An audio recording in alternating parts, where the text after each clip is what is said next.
পাকিস্তানের পররাষ্ট্রমন্ত্রী ইসহাক দার বাংলাদেশ সফর করে গেলেন। তার সফরটা খুবই সিগনিফিক্যান্ট এবং এটা নিয়ে অনেক গুরুত্বপূর্ণ আলোচনা হতে পারত, প্রচুর ইতিবাচক ইস্যু আছে এটায়। কিন্তু তার স্বাধীনতা যুদ্ধের সময়কার কিছু মন্তব্য নিয়ে, সেই সময়কার পাকিস্তানের ভূমিকা নিয়ে এক ধরনের নেগেটিভ আলোচনা শুরু হয়েছে। আমার প্রাথমিক রিয়াকশন হচ্ছে এ ধরনের বিতর্ক তিনি কূটনৈতিকভাবেও এড়িয়ে যেতে পারতেন, কিন্তু সেটা জাননি বলেই বিতর্কটা হচ্ছে। দুটো দিক নিয়ে কথা বলবো এবং পাকিস্তানের সাথে বাংলাদেশের ভবিষ্যৎ সম্পর্ক কেমন হওয়া দরকার সেটা নিয়ে আলাপ করব। তিনি এসছেন এবং একজন পররাষ্ট্রমন্ত্রী যখন আসেন, অবশ্য তিনি শুধু পররাষ্ট্রমন্ত্রী নন, তিনি উপপ্রধানমন্ত্রী, তিনি যে সেনেটের হাউস আছে তাদের যে সরকারি দল সেটার নেতা, এর আগে বিরোধী দলীয় নেতা ছিলেন। সো তিনি খুব হাই প্রোফাইল মানুষ, খুবই প্রভাবশালী মানুষ বর্তমান সরকারে, কোনো সন্দেহ নেই। তিনি আসলেন এবং আসার পর আমরা যদি খুবই সিগনিফিক্যান্টলি দেখি যে কী কী চুক্তি হয়েছে, কী কী এমওইউ হয়েছে, সেই বিবেচনায় এটাকে খুব বেশি বড় কিছু বলা যাবে তা না, কিন্তু তিনি এসছেন এটাই অনেক বড় কিছু।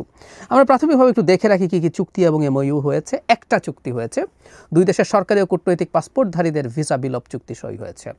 তার মানে হলো যারা রেড পাসপোর্ট আছে এবং আমাদের সরকারি কর্মকর্তারা আছেন, তারা ভিসা ছাড়া দুই পক্ষে আসা যাওয়া করতে পারবেন। এটা আমাদের সব নাগরিকের জন্য হলে মন্দ হতো না, এটা হতে পারতো। সার্কের অনেক দেশের মধ্যে, নেপালে সম্ভবত আছে, ভুটানে সম্ভবত আছে, পাকিস্তান যদি চায় বাংলাদেশের সাথে ভালো সম্পর্কে এই ধরনের একটা আন্ডারস্ট্যান্ডিং হতে পারতো।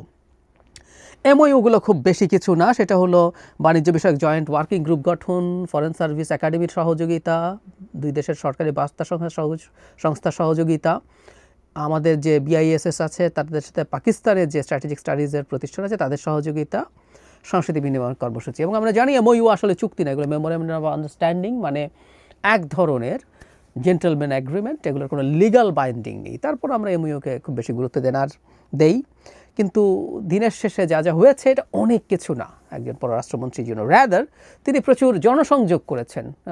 তিনি বিএনপির সাথে, জামায়াতে ইসলামীর সাথে, এনসিপির সাথে বৈঠক করেছেন, তিনি বেগম খালেদা জিয়ার সাথে তার বাসায় গিয়ে দেখা করেছেন, জামায়াতের আমিরের সাথে দেখা করেছেন।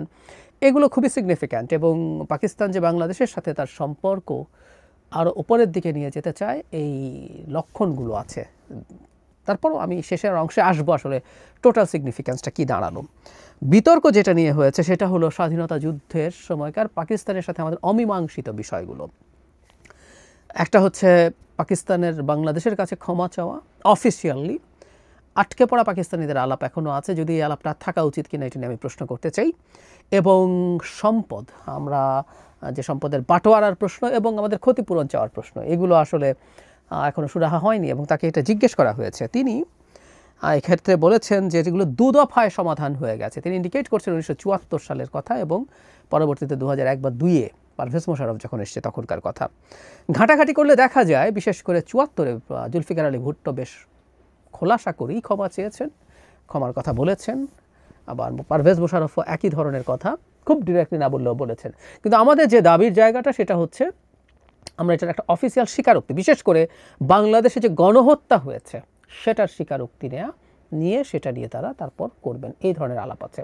যদিও পৃথিবীতে গণহত্যার স্বীকারোক্তি দেয়া বহু বহু বছর পরও প্রবলেমে আছে। একটা তথ্য আপনাদের জানাই, অনেকেই হয়তো জানেন, আর্মেনিয়ান গণহত্যা যে অটোমানদের হাতে, সেটা নিয়ে টার্কি এখনও নানা রকম আলাপ করে এবং তারা এটা স্বীকৃতি দেয় না। গণহত্যার স্বীকৃতি দেওয়া সোজা না, কিন্তু পাকিস্তান এটা স্বীকার করে ক্ষমা চাইবে সেটা আসলে তারা করতে চাইছে না, এটুকু বোঝা যায়। তারা ইনডিরেক্টলি সরি বলেছে কিন্তু অফিসিয়ালি বলেনি। আর অন্য ইস্যুগুলো আসলে সুরাহা হয়নি, কিন্তু একটা পর্যায়ে তিনি এমন একটা মন্তব্য করেছেন যেটা নিয়ে অনেক সমালোচনা হয়েছে। তিনি তাকে যেভাবে এসছে, তিনি আমাদের মন পরিষ্কার করতে বলেছেন, কথাটা ঠিক ডিরেক্টলি বলেননি। তিনি যা বলেছেন আমি এক্স্যাক্টলি যদি পড়ি, তিনি হচ্ছে পরিবারের মধ্যে, ভাইদের মধ্যে যখন এটা সমাধান হয়ে গেছে, এমনকি ইসলামও আমাদের বলেছে যে তোমাদের হৃদয় পরিষ্কার করো, সুতরাং চলুন আমরা সামনে এগিয়ে যাই, আমাদের একসঙ্গে কাজ করতে হবে, আমাদের ভবিষ্যৎ উজ্জ্বল, তিনি বলছেন। ইসলাম বলছে তোমাদের হৃদয় পরিষ্কার করো। এখন এটা ইসলাম বলছে, কাগজে কলমে এটা দুই পক্ষের প্রতি আরোপ করা যায়, কিন্তু তিনি যে কনটেক্সটে বলেছেন, তিনি আদতে আমাদেরকে হৃদয় পরিষ্কার করতে বলেছেন এবং আমাদের এই সব কিছু থেকে বেরিয়ে গিয়ে তারা মনে করেন যে এটা করে আমাদেরকেই পথ খুঁজতে হবে এবং আমাদের হৃদয় পরিষ্কার না, তাদের হৃদয় পরিষ্কার, কারণ তার ভাষ্যমতে এগুলো সুরাহ হয়ে গেছে। বাংলাদেশের পররাষ্ট্র উপদেষ্টা জনাব তৌহিদ হোসেন রাইটলি এটা অ্যাগ্রি করেননি, তিনি মনে করেন এগুলো নিয়ে বিষয় হতে পারে। মানে আমি পাকিস্তানের পররাষ্ট্রমন্ত্রীর এই জিনিসটা ডিপ্লোম্যাটিকলি সামলাতে পারতেন, তিনি কিন্তু খুবই কঠোরভাবে রীতিমতো জবাব দিয়ে গেলেন, এটা না দিলেই পারতেন। কারণ বাংলাদেশের সাথে পাকিস্তানের সম্পর্ক এখন এমন একটা পর্যায়ে যাচ্ছে, সেই জায়গায় তিনি ব্যারিয়ার না তৈরি করাই ভালো ছিল। তিনি বলতে পারতেন যে এই ব্যাপারে তিনি দেশে গিয়ে কথা বলবেন, আলাপ হয়েছে, আমরা দেখছি, উল্লেখ করতে পারতেন যেগুলো আমরা চেয়েছি, কিন্তু তিনি অ্যাগ্রেসিভ ঢঙ্গে টাফ ভাষায় একরকম রিনাউন্স করেছেন যে পাকিস্তান আসলে এই ব্যাপারটা রিকনসিডার করতে প্রস্তুত না। কিন্তু এগুলো রিকনসিডার করা ছাড়া আসলে বাংলাদেশের সম্পর্ক কতটুকু ভালোর দিকে যাবে এই প্রশ্নটা থেকেই যায়। এখন আমরা আসতে চাই যে পাকিস্তানের সাথে সম্পর্ক যেভাবে সরকার এগিয়ে নিয়ে যেতে চাইছে সেটা আমরা কিভাবে দেখব। আমরা খেয়াল করব 5 আগস্ট পরবর্তী সময়ে পাকিস্তানের সাথে বাংলাদেশের সম্পর্কের স্বাভাবিকীকরণের চেষ্টা আছে। এটা স্বাভাবিকীকরণ বলছি, এটা স্বাভাবিক ছিল না। মানে শেখ হাসিনার সময়ে রাষ্ট্রীয়ভাবে তো বটে, সাংস্কৃতিকভাবে কেন আমাদের মনে হয় অনেকে মনে করতে পারি যে ডক্টর জাফর ইকবাল শিশুদেরকে বলছিলেন পাকিস্তান নাম মুখে নেওয়ার কারণে টুথপেস্ট দিয়ে দাঁত ব্রাশ করে ফেলতে হবে। সো আওয়ামী লীগ এন্টায়ারলি তার জায়গা থেকে এই ধরনের একটা বিদ্বেষ একটা রাষ্ট্রের প্রতি চাপ করে তো মানে তৈরি তো করেছে ভারতের চাপে বা ভারতের ইচ্ছায় বা নিজেরও তার সেই ইচ্ছা ছিল, সাংস্কৃতিকভাবে ওই চেষ্টা হয়েছে। মোহাম্মদ জাফর ইকবাল যেটা করেছেন, শিশুদেরকে তিনি একটা রাষ্ট্রের প্রতি বিদ্বেষ তৈরি করার কথা বলছেন, এটা অন্যায়, এটা অনুচিত। বাংলাদেশের সাথে পাকিস্তান যে পরিমাণ লড়াই করেছে, জনাব জাফর ইকবালদের জানার কথা, যে পরিমাণ ক্ষয়ক্ষতি বাংলাদেশের করেছে, তার চাইতে আমেরিকা নিজে সরাসরি যুদ্ধ করে ভিয়েতনামে তার চেয়ে অনেক বেশি করেছে, জাপানে তো করেছেই, সেখানে রীতিমতো অ্যাটম বোমা মারা হয়েছে। সেই দেশগুলোর সাথে ভিয়েতনামের সাথে আমেরিকার সম্পর্ক বা জাপানের সাথে আমেরিকার সম্পর্ক কেমন, এবং ভিয়েতনামে গিয়ে আমেরিকা হাত পা ধরে মাফও চায় নাই, জাপানে গিয়ে মাফও চায় নাই, যে সম্পর্ক স্বাভাবিক করা যাবে না। সুতরাং আন্তর্জাতিক রাজনীতি, আন্তর্জাতিক অবস্থা ভিন্ন। আবারও বলছি, প্রায় কাছাকাছি সময়ে আমরা যখন মুক্তিযুদ্ধ করছি তখনও আমেরিকা ভিয়েতনামে বিভৎস রকম ধ্বংসযজ্ঞ চলে। সেই তুলনায় পাকিস্তানের ধ্বংসযজ্ঞ আসলেই অনেক কম, মানে রাষ্ট্রের উপরে ধ্বংসযজ্ঞ। পাকিস্তান গণহত্যা করেছে গুলি করে, এদের ক্ষেত্রে হত্যা তো বটেই, এবং দেশকে ধ্বংসস্তূপে পরিণত করে ফেলা হয়েছে।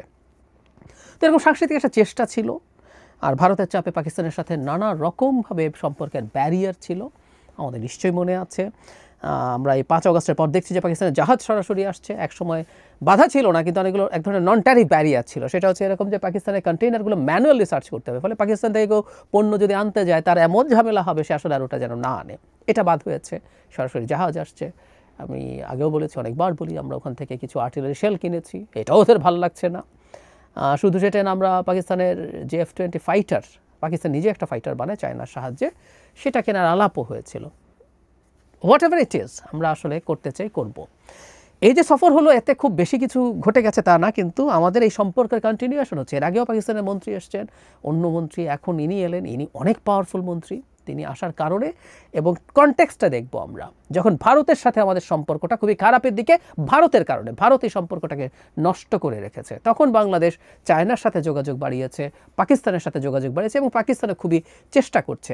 5 আগস্টের পরবর্তী সময়ে পাকিস্তানের রাষ্ট্রদূতরা, বিশেষ করে যে রাষ্ট্রদূতকে পাকিস্তান প্রত্যাহার করে নিলেন, তিনি অত্যন্ত অ্যাক্টিভ ছিলেন ঢাকায় বিভিন্ন ক্ষেত্রে মানুষের সাথে সম্পর্ক উন্নয়নের জন্য, এবং পাকিস্তানও তার জায়গা থেকে করছে। এবং কনটেক্সট হচ্ছে পাকিস্তান ভারতের সম্পর্ক এই মুহূর্তে এটা খারাপ শিওর, কিন্তু এটা বহুদিন থেকে যে পরিমাণ খারাপ ছিল তার তুলনায় আরও বেশি খারাপ হয়েছে, কারণ রিসেন্টলি তারা রীতিমতো সংঘর্ষে জড়িয়েছে, এবং এত লম্বা সংঘর্ষ খুব নিকট অতীতে আসলে আর হয়নি। সো কল্ড সার্জিক্যাল স্ট্রাইক টাইকের পর্যায়ে সরিয়ে এটার অনেক কিছু হয়েছে, অনেক কিছু পরস্পরের মাটিতে ক্ষেপণাস্ত্র, ড্রোন হামলা করেছে, ফাইটার ডাউনের মতো ঘটনা ঘটেছে। সো এই রকম পরিস্থিতিতে বাংলাদেশ পাকিস্তানের সাথে যখন তার সম্পর্ক আরও ডেভেলপ করছে, এই প্রেক্ষাপটে ভারতের কাছে এটা খুবই নেগেটিভ মনে হতে পারে, হওয়ার কথাই, হওয়া উচিতও। কিন্তু বাংলাদেশের উচিত হবে না কোনো রকম ছাড় দেয়া। আমি পাকিস্তানের সাথে, আমি মনে করি পাকিস্তানের জায়গা থেকে উচিত হবে যে 71 প্রশ্নে তাদের আরেকটু লিবারেল হয়ে এই ব্যাপারগুলো নেগোশিয়েট করা। যদিও আমাদের পররাষ্ট্র উপদেষ্টা জানিয়েছেন তারা ইস্যুগুলো আলোচনায় এনেছেন, এবং পাকিস্তানের উচিত হবে কনসিডারেট হওয়া, এবং পাকিস্তান যদি বাংলাদেশের সাথে সত্যিকার অর্থে একটা লাস্টিং রিলেশনশিপ চায়, এই ব্যাপারগুলো নিয়ে কথা বলতে হবে। ইটস আ মাস্ট, বলতেই হবে। তবে বাংলাদেশের উচিত হবে পাকিস্তানের সাথে যে কারোর কোনো রকম নেগেটিভ অ্যাটিটিউড, ওই যে সোকল ব্যালেন্সিংয়ের কথা বলে যে আমরা অনেক বেশি ঝুঁকে টুকে যাচ্ছি কিনা চায়নার প্রতি, পাকিস্তানের প্রতি। আর পাকিস্তান মানে কিন্তু এখন শুধু পাকিস্তান না, আমরা এইভাবে একটু দেখতে হবে, পাকিস্তান এখন আমেরিকা সাপোর্টেড একটা কান্ট্রি। ভারত পাকিস্তান কনফ্লিক্টে অন্তত এই মুহূর্তে, ভবিষ্যতে কী হবে, ডিফারেন্ট ডিবেট। এবং ভারতের সাথে আমেরিকার এই যে ট্যারিফ রিলেটেড ইস্যু নিয়ে যে পরিমাণ শীতল সম্পর্ক হয়েছে, এটা আমেরিকা কতটুকু অ্যাফোর্ড করতে পারে, এই ডিবেট হতে পারে। কিন্তু এই মুহূর্তে বরং পাকিস্তানকে আমেরিকা প্রেফার করছে, সেই পাকিস্তানের সাথে বাংলাদেশের সম্পর্ক তৈরি হচ্ছে। সো এই জায়গার পরিস্থিতিটা বেশ জটিল হয়ে আছে। আমি মনে করি বাংলাদেশের উচিত হবে পাকিস্তানের সাথে সম্পর্ক এগিয়ে নিয়ে যাওয়া, যাতে দুই পক্ষেরই লাভ নিশ্চিত হয়, দুই পক্ষেরই বেনিফিট হয় যেখানে যেখানে সম্ভব। এবং কোনো ক্ষেত্রে ভারতের কোনো রকম চোখ রাঙানো, কোনো রকম অভিমান করা, রাগকেও পাত্তা দিতে হবে না। আমি চায়না নিয়ে কিছুদিন আগে একটা ভিডিও প্রসঙ্গে বলছিলাম যে চায়নার সাহায্যে যখন তিস্তার আলাপ হয়েছে, ভারত আর কি ক্ষতি করবে, আমাদের যুদ্ধ ঘোষণা বাকি আছে, ঘোষণা করুক, আমরা একটু দেখি। বাংলাদেশের উচিত হবে এভাবে তার যেখানে যেখানে তার স্বার্থ আছে সেটা চালিয়ে যাওয়া। ভারত এটা দেখে শুনে বুঝে বাংলাদেশের সাথে সম্পর্ক রাখবে কিনা তাকে বিবেচনা করতে এবং এটার ভিত্তিতেই রাখতে হবে। আমি আগেও বলেছি, আবারও বলছি, ভারতের সিকিউরিটি থ্রেট ছাড়া আর কোনো কিছু বাংলাদেশে কনসিডার করার দরকার নেই। যদিও সম্প্রতি এই প্রশ্নটা এসছে, শেখ হাসিনা এবং আওয়ামী লীগকে রেখে ভারত বাংলাদেশের উপরে যে সিকিউরিটি থ্রেট তৈরি করছে, ভারতের সিকিউরিটি থ্রেটেও আমরা ছাড় দেব, এত আলাপ আমরা কেন করব? ভারত আমাদের সাথে অকল্পনীয় রকম শত্রুতা করছে, যেটা সে তার মতো করে নিজের নাক কেটে আমাদের যাত্রা ভঙ্গ করার মতো আছে, ভিসা বন্ধ করা, আমাদের ট্রেডের উপরে নানান রকম ব্যারিয়ার তৈরি করা, এগুলো আছে। এগুলোর বাইরেও সে আওয়ামী লীগের মতো বাংলাদেশ রাষ্ট্রের একটা শত্রুকে তার মাটিতে রেখে বাংলাদেশে কেওস তৈরি করার, বাংলাদেশে বিশৃঙ্খলা তৈরি করার জন্য রাখছে, সাহায্য করছে। ভারতকে এই ব্যাপারগুলো কনসিডার করতে হবে। এবং বটম লাইন, আমরা যার সাথে ইচ্ছা, যেভাবে ইচ্ছা আমরা সম্পর্ক রাখবো। ভারত নিজেই তাই বলে।